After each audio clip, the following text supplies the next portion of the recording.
Our final public hearing for today is a public hearing to consider an amendment to the UDO to amend section 7-14-1 that would allow existing non-conforming structures to be converted into accessory dwelling units without Board of Adjustment review. And our planning director, Stephanie Dahl, is here to present this. Thank you for your time today, Mayor and Council, on this item. As noted, my name is Stephanie Munson-Dahl, and I'm the Planning and Urban Design Director. I'm going to start the presentation and just go over two definitions to help everyone level set and understand what an ADU is and what non-conforming means, people in the public especially, to follow along with us. Then I'm gonna stop and ask Sam Starbaum, our technical expert on Board of Adjustment and ADU, to come up and talk about a section of the appendix for the redlined ordinance change and discuss how this should be read. So thanks again.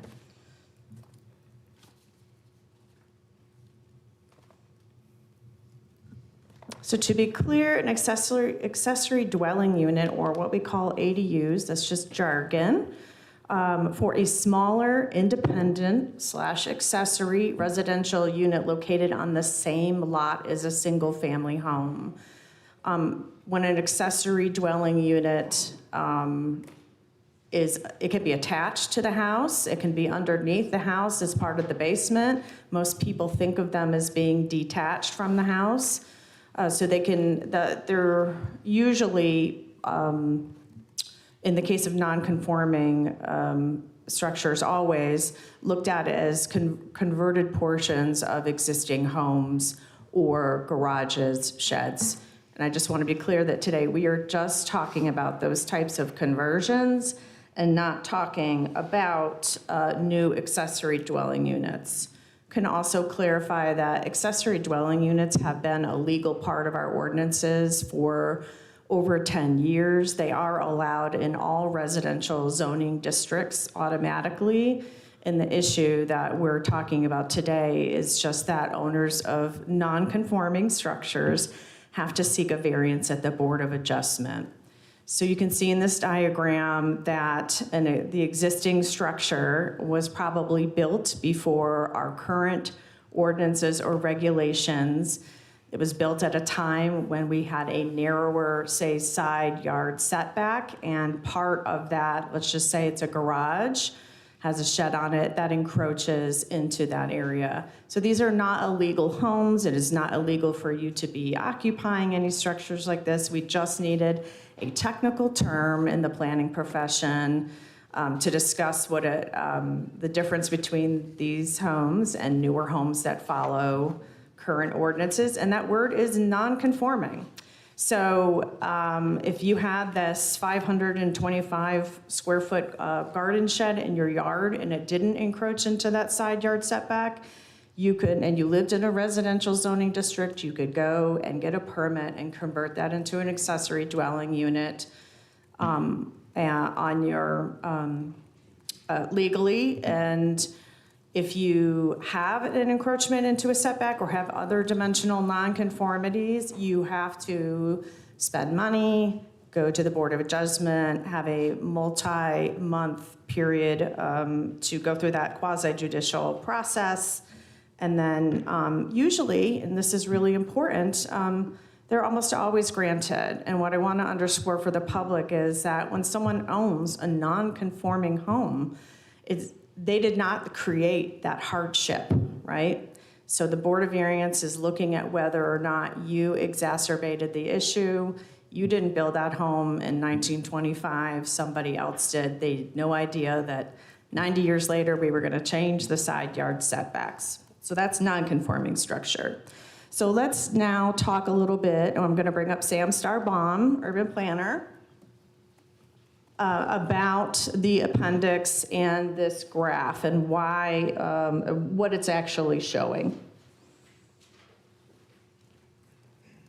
Yes, thank you, Director Dahl. Thank you, Madam Mayor, members of council. Again, for the record, my name is Sam Starbaum. I am a Planner 3 And actually, more importantly for this discussion, I am the Board of Adjustments liaison and somewhat of a technical expert. When we talk about staff time and bringing this to the Board of Adjustment, we're talking about my time. So that's what's really on the agenda today. So with that, Steph is of course wise to talk about what this amendment is and what this amendment is not. This amendment is not changing or altering in any way the maximum allowable structure size for accessory dwelling units. What we have heard from the development community under our current UDO is that it is awkward and a little hard to read for what your maximum structure size is. We allow 800 square feet for an ADU if that is one structure on a parcel less than 1 acre. And then you are allowed 1,000 square feet of all structures, so you have an additional 200 for smaller structures if you are on a parcel less than 1 acre. That number changes, and you have to sit there on your computer screen and do the X and the Y axis and figure out what this is. This, what you see on that red line document, which isn't showing well, is just simply finding a way to reframe that information so it is easier for the development community and your average person who is not a contractor, who is just simply looking to turn an existing non-conforming structure into an ADU, to make that a little easier to read. So there is no increase, there is nothing more, nothing is changing about structure sizes. It's staying the same, we're just changing the way that information presents to make our UDO a little more accessible. So, question, as we Mhm. currently stand Yes, with a property that is an acre, you can do, less than an acre or at an acre. you tell me, I'm going with an acre because I was headed to, I could do something that is 800 and then like a little shed for 200 to get me to 1,000. So that would be less than an acre. That Less is than an correct. acre. But if I'm 1.1, Yeah. Mm-hmm. the way it is 1.01. now, Yep. 1.01, I can go 1,000 plus something? Yes, that is correct. So an acre is 43,560 square feet. That's some Okay. great bar trivia for you. If Okay. you are at 43,561, you are then in that next category, which is 1 to 3 acres, and your structure is allowed for that larger structure to be 1,200 square feet. That So is the again- case under the current UDO, and again, nothing is changing. So again, to be clear, what is before us today to vote on is in no way changing the permissible square footage.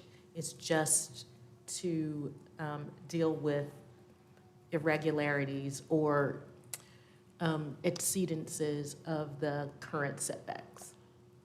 That is correct, and I want to talk about what the board has seen so far. There have been 17 cases in the last 26 months, I believe it is. I forget when it is and when we scheduled this, but less than 3 years. Of these cases, the median size is 449 square feet. These are the smaller things that are built between 1919 and 1953, well before zoning ordinances that individuals are looking to convert into housing for kids, for parents, for things like that. And to beat a dead horse. Yeah. I know maybe like in 2024, there was a discussion about increasing from 800 square feet to maybe 1,000 square feet. This has nothing to do with that. Nope. Okay, This is keeping it exactly as it is, just making the information more legible. okay, thank you. Thank you.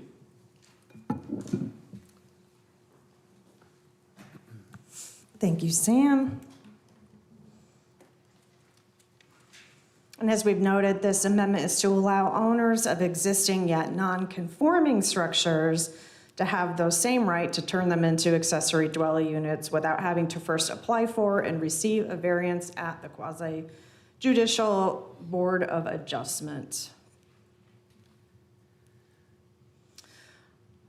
While we were seeing this as administrative cleanup, a housekeeping, a streamlining amendment, we do think that there's another really important context in this, and that our community consistently and council consistently prioritizes the need to have more affordable housing, the need to have more accessible housing.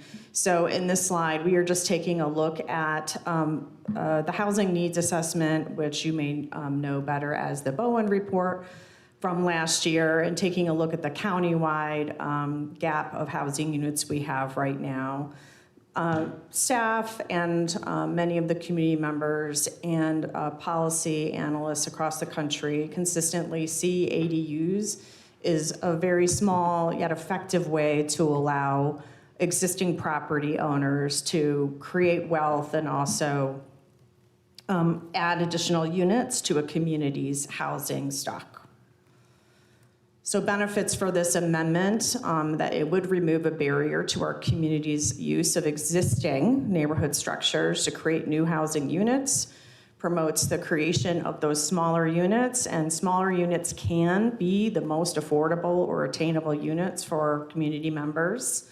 It simplifies the pathway for residential property owners with limited access to capital to create more wealth via home ownership. Many of our community members have that kind of home renovation skill and would have a better chance of renovating something that's existing on their parcel than being able to access capital and create an entirely new structure. This supports existing residents being able to age in place or take care of family or friends that are in need. And from an administrative perspective, we do note, and I want to thank the Board of Adjustment here, they are diligent in their jobs, they do very well, but they are volunteers, and it's a quasi-judicial process. There are many staff hours that are spent hearing cases, and almost 50% of the cases that have been heard are because of this requirement. So the community, we talked to them several times because this amendment has been through Planning and Zoning Commission at 2 separate times. And in this most recent time, last September, we held 2 online virtual information sessions and 1 in-person session. And we, of course, took public comment at Planning and Zoning Commission, had a lot of discussions one-on-one with people. And these were the primary concerns. People were concerned that these would be turned into short-term vacation rentals. Just as a reminder, short-term vacation rentals are only allowed in our resort zoning. We have a homestay ordinance, and the homestay ordinance requires that the homeowner be on site. So this is short-term vacation rental is just not an allowable use. We were asked about the data that we have for this kind of development. We developed maps. We shared those map and GIS viewers with members of the community. People do have parking concerns, which we hear about. That's a common concern with any residential development.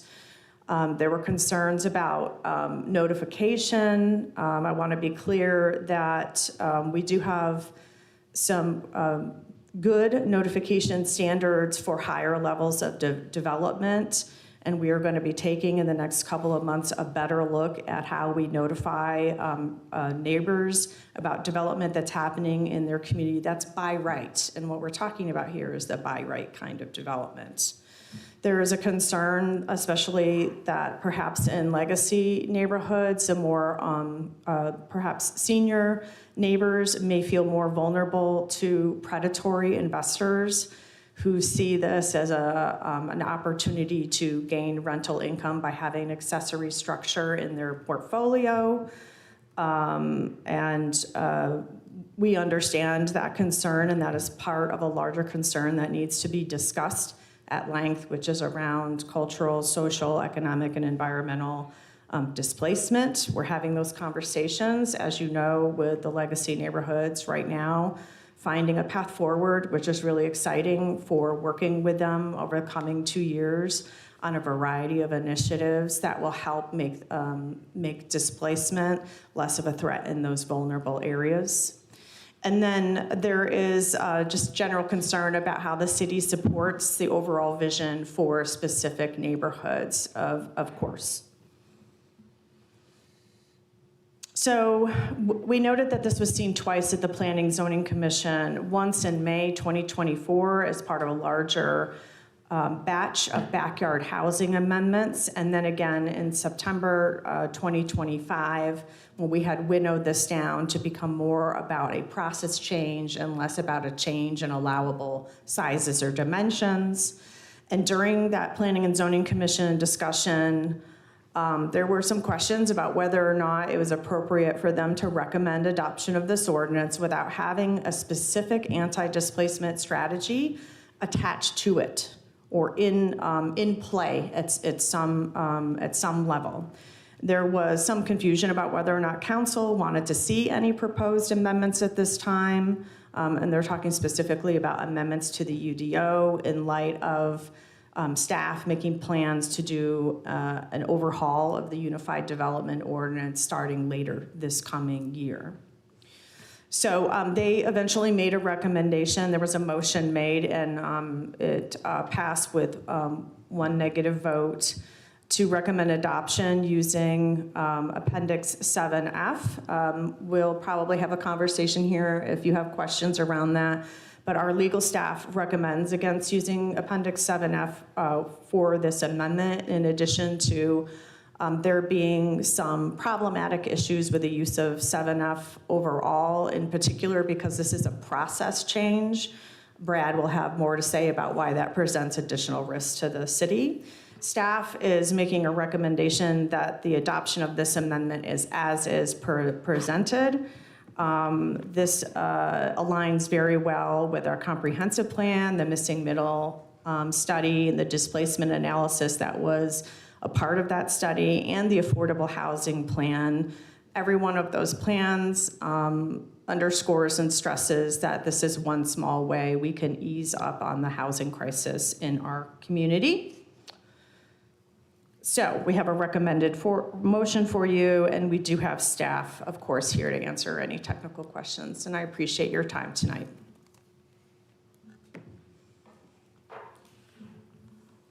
Questions question going back to, I've noticed a couple times staff are putting these slides that say, here are the community concerns and here are the questions. Love it. That's very great distillation. The one around where would new residents park? You just talked about that a little bit. If someone does an ADU, are there parking requirements associated with it? Parking minimums? So I believe that there is no additional parking requirement for an ADU. Yes. Is that correct? No, there is one 9x18 space required for an accessory dwelling unit. So there is a parking Yeah. requirement. Okay. Would love to put that on the list to revisit. So wait, if it's already one that's there, how is that changing from what we currently require? That is, can I? Yeah, please. Gonna get real cozy in here. So there are setback standards. What the variance is for the structure to be within that ADU setback, which is 6 off the side and 6 off the rear. That is the only thing. It still has to meet all these other standards, right? It has to meet height. It has to have that parking. If you need anything larger, if you cannot park it, then that's also a variance. But what we're finding is that these are smaller and they're just 3 feet off the line, they're 2 feet off the line, and they can find another way to add parking to an existing driveway. But there is, what this is for the siting of the structure more than anything. It's really helpful. Yeah, I think, I mean, I literally have a building, like a ramshackle garage with plywood walls that's in the 6-foot setback, and we have looked at, I'm taking care of 2 aging parents, and that the time and uncertainty of the process has played into us just not taking any steps on it. And I think this question is important too, because that's also a barrier, right? I mean, one of the thresholds here is an acre lot. Does anyone know how many acre lots are even in the city anymore? My guess is that this structure of regulation on ADU has a lot of other things that need to be modernized. I respect that we're pursuing a process to make sure that we don't race towards our housing supply goals while displacing folks. And I think that my sense is we're at a really, we're making some progress as a council and as a community to really get serious about what the anti-displacement things we can do, and I'm very excited about that. And I still remain extremely excited to look at our zoning regulation to modernize it so that even now, requiring a new parking space could limit this for a lot of people. That's a lot of space. You know, what if you have a gravel lot? Anyhow. So thanks for the clarification. I still have ambition to get back to this once we get on a firmer, more clear, committed track to our anti-displacement work, which I feel like we're closer to now than ever. And what do you say to folks who, actually, I've gotten a text message saying, what does this mean as far as the potential for Airbnbs? So to be clear, we heard that question quite a bit, and I think it's part of a larger overall concern that we've had here for probably 10 or 15 years now about the prevalence of residential homes being converted into Airbnbs. And that is why the city has some pretty tidy standards around Airbnbs. Those are what we call short-term vacation rentals.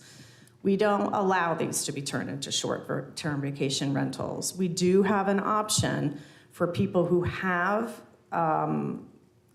extra bedrooms in their homes. It has to be connected to your home. You have to live there to be able to run a homestay. And that is very, very different than a whole house or even a whole ADU short-term vacation rental. We also have Which enforcement. aren't allowed. I mean, They are so- not, to so be very clear, they're just to be not clear, yeah. allowed. So- Yeah, so, and we understand, right, they're only allowed in one zoning district, right? And that's a resort, and that's the same zoning like, that's not happening in our, community. Okay, thanks. Okay.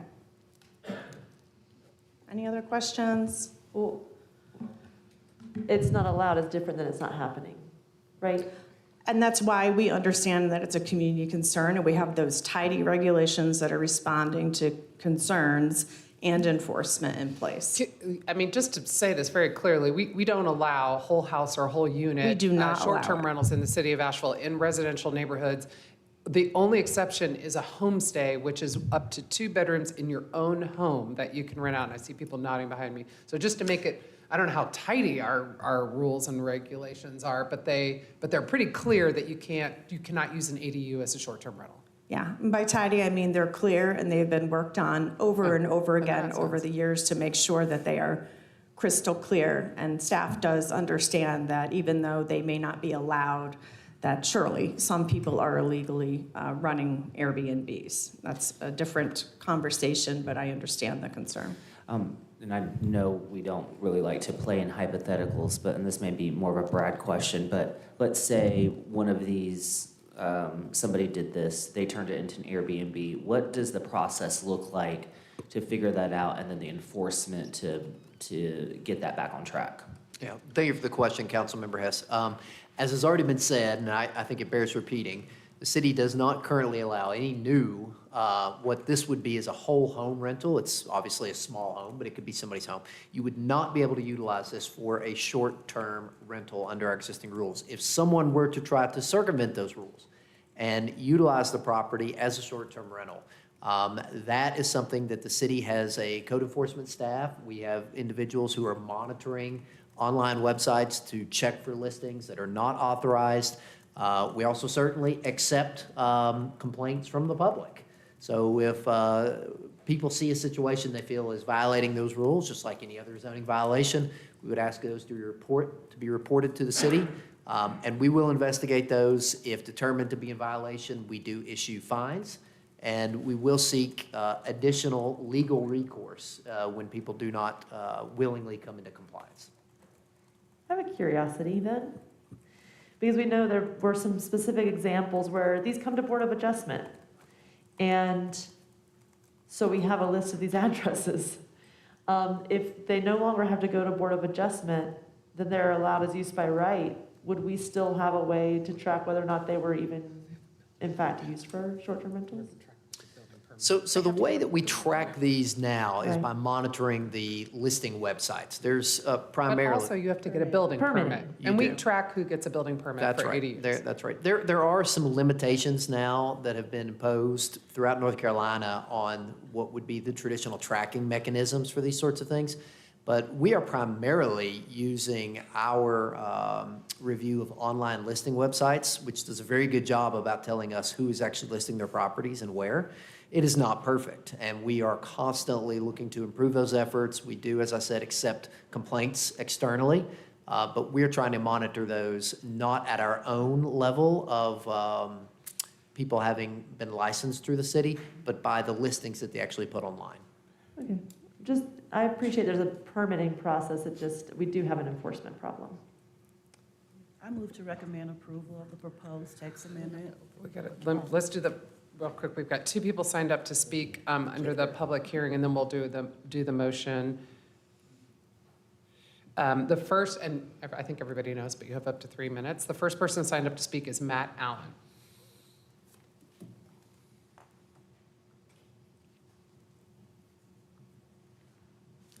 Good morning. Good morning. It's weird to say good morning up here, but my name is Matt Allen. I work at the local Board of Realtors, and I'm here today to follow up on my more lengthy written comment that I sent you all last week and ask that you approve this proposed amendment as it was originally proposed without the inclusion of 7F.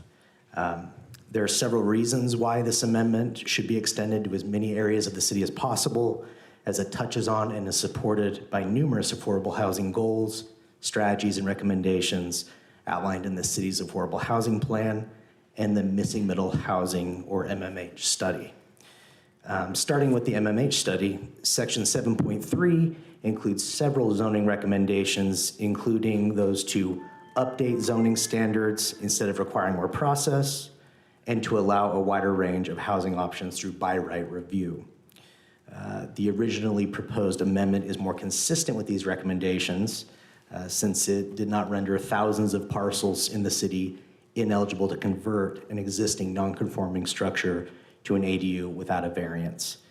The MMH study also specifically recommends to allow ADUs more broadly, and so again, disallowing several thousand parcels from these changes certainly would not be consistent with that recommendation. The ADU amendment, as originally proposed, is also consistent with Goal 3 in the city's affordable housing plan, which addresses increasing the supply of housing that meets the diverse needs of current and future residents. And if you specifically look at strategy 3.1, that's particularly relevant because it talks about increasing by right development of ADUs. Also, if you look at 3.2, that talks about reducing regulatory barriers citywide, and 3.5 of the plan talks about supporting other plans and policy initiatives that diversify housing choices. So just in closing, instead of excluding certain areas based on anti-displacement concerns, the city could instead create neighborhood outreach and education programs on the ADU amendment, including its benefits to homeowners and steps and guidance on conversion. In addition, this may be longer down the road, but the MMH study talked about an ADU affordable loan program, so that could make things more financially feasible for more families. So thank you for your time and consideration today. I'll just reiterate, I really think we need to start to chip away at this, especially if, as we look at UDO reform, things are going to be paused. This can be a very positive change that we can make sooner rather than later to help chip away at our housing shortage. Thank you very much. Thank you. And Rebecca Chapman.